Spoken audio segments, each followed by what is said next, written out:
안녕하세요, 여러분. 오늘도 제 채널에 오신 것을 환영합니다. 오늘은 2006년 대만에서 발생한 신비롭고 소름 돋는 사건에 대해 이야기해 보려고 합니다. 이 사건은 단순한 살인 사건이 아니라 풀리지 않은 비밀들과 미스터리로 가득한 미궁 같은 이야기입니다. 이 사건의 이름은 바로 화뎨 오자 사건입니다. 사건에 들어가기 전에 화뎨의 배경에 대해 잠깐 알아보겠습니다. 화는 대만 동부에 위치한 지역으로 장엄한 자연 경관으로 유명합니다. 특히 화뎨에는 대리석 산맥과 깊은 협곡이 어우러진 국립공원 타로코가 있습니다. 이곳은 종종 대만의 숨겨진 보석으로 불리며 많은 관광객들에게 사랑받는 장소입니다.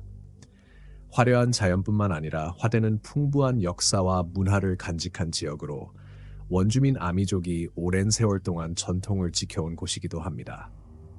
그러나 이 아름다움의 이면에는 2006년에 발생한 눈물겨운 비극과 풀리지 않은 미스터리가 숨겨져 있습니다.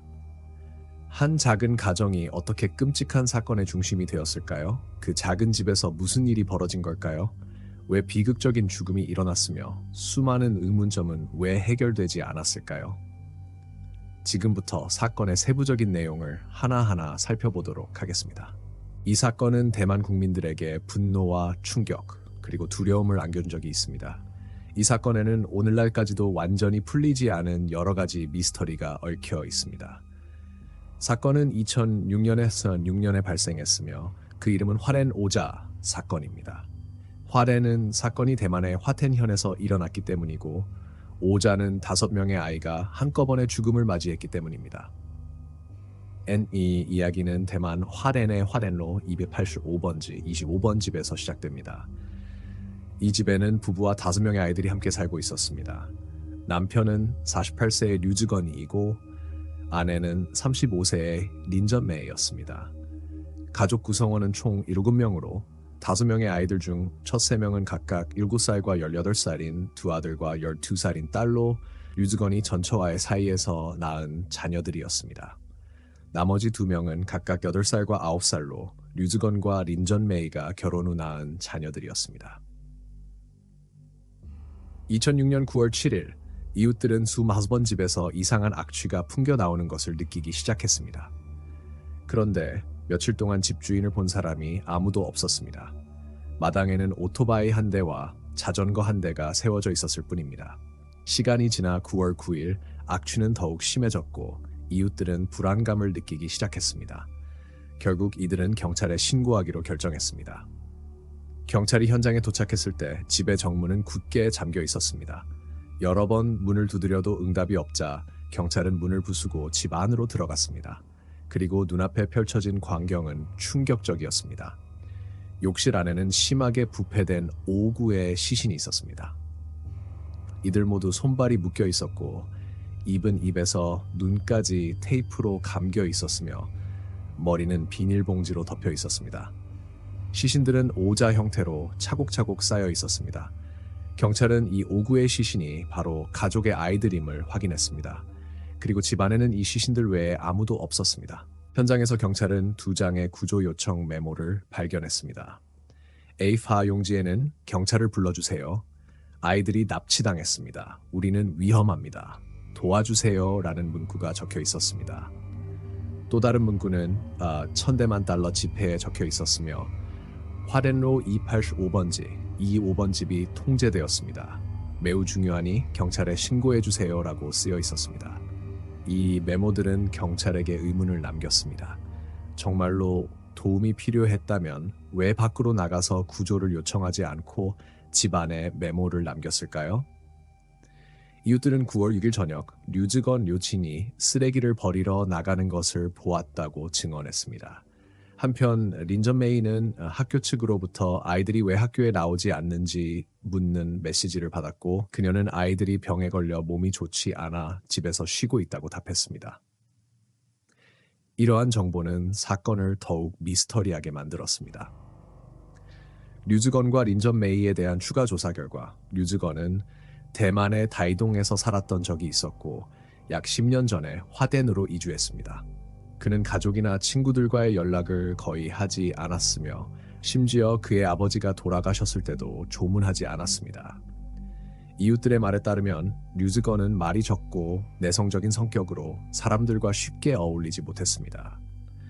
그러나 다툼이나 충돌이 생기면 그는 갑자기 매우 성격이 급하고 공격적으로 변했다고 합니다. 평소의 조용한 모습과는 완전히 대조적인 모습이었습니다. 린전 메이는 류즈건과 결혼하기로 결정했을 때 가족의 반대를 받았습니다.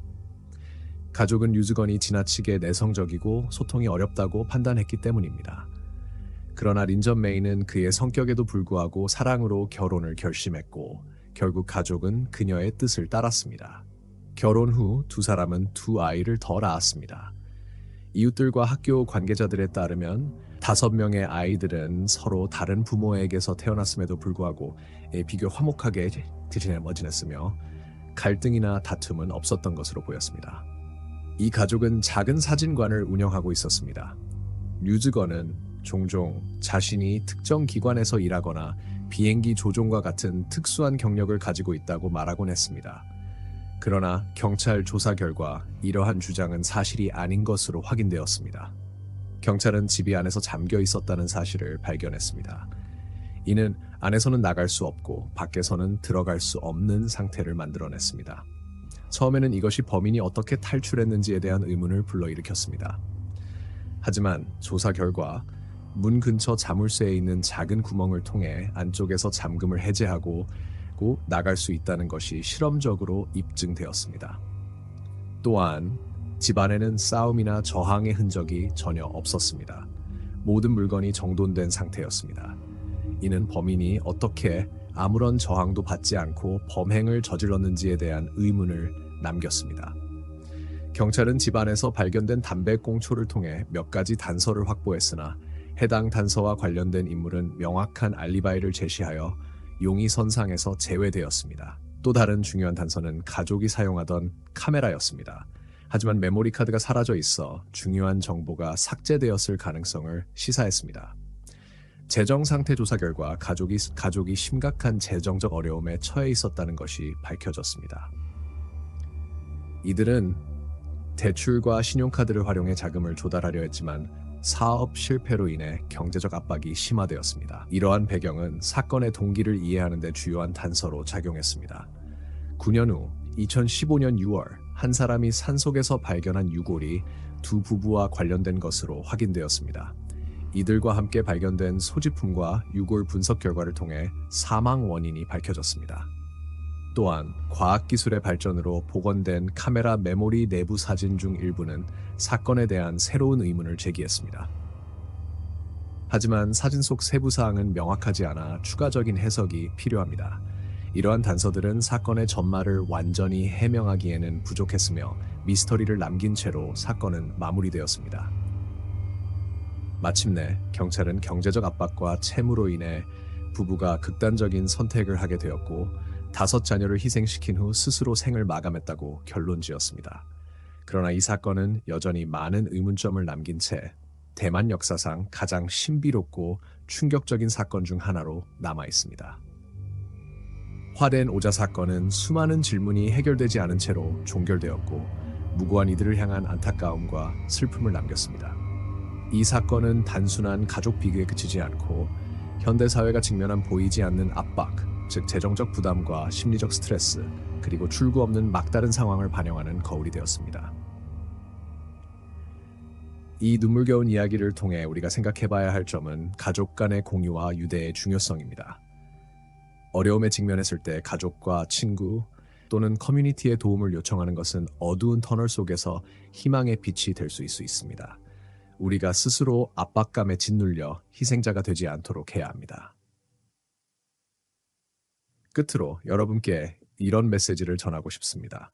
삶에는 언제나 도전이 따르지만 모든 문제에는 반드시 해결책이 있습니다. 우리는 이 여정에서 혼자가 아닙니다.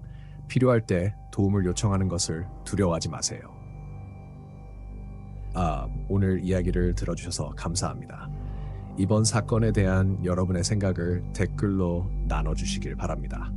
다음번 신비로운 사건 이야기에서 다시 뵙겠습니다. 모두 평온한 하루 보내세요.